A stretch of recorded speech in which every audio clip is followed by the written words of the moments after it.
Here we are in the month of May, which means final exams right around the corner. If this is your first go through middle school, it is going to be crunch time for your child coming to the end of the school year. They want to do well. And what are you going to do to support that? Here's a couple of ideas. Number one, sit down, talk about the study schedule. Find some time throughout every day. The idea here, start a week in advance. At least, your kid's probably going to be a better judge of this as to how much time they really need than you will be.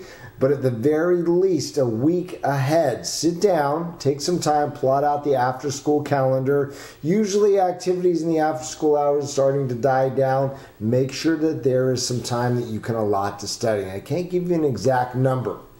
However, I am definitely an advocate of studying more often than less often, studying in short amounts of time, study chunks, study blocks, 25 to 30 minutes at a time, take a 5-minute rest, just something to change kind of the venue to be able to bring focus back to that study time. A lot of really the same principles that I would argue for doing regular homework during the week, but during study time for exams becomes even more critical. Kids can get burnt out very quickly, so you want to set up the schedule with them.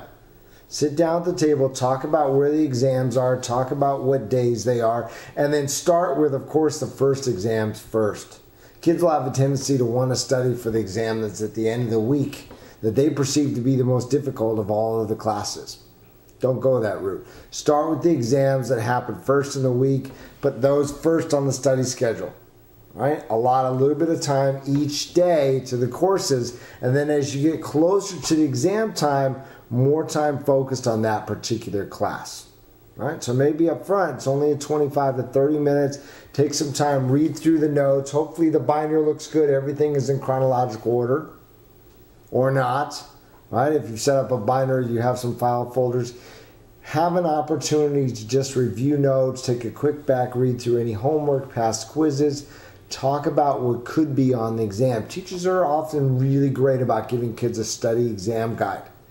Definitely want to look for that. So number one, set up the study schedule. Number two, start to review some past notes. Number three, as a parent, give them a little bit of space. Don't nag. We've talked about the nagging, how that's not a real positive thing.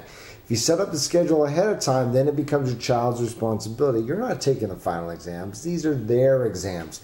And as I said, they do want to do well, but you have to give them an opportunity to do that. Once you get into that study mode, your role is simply to check in, right? 30 minutes on the hour, giving them a little bit of support, maybe filling them with some of their favorite snacks. Give them that kind of support. Ask them how it's going. But really, beyond that, you can offer your services, of course, if you'd like to offer to help them study, but leave it up to them. Let them really jump in with both feet, take responsibility for studying for those exams, right? The key really here that I want to stress is planning ahead.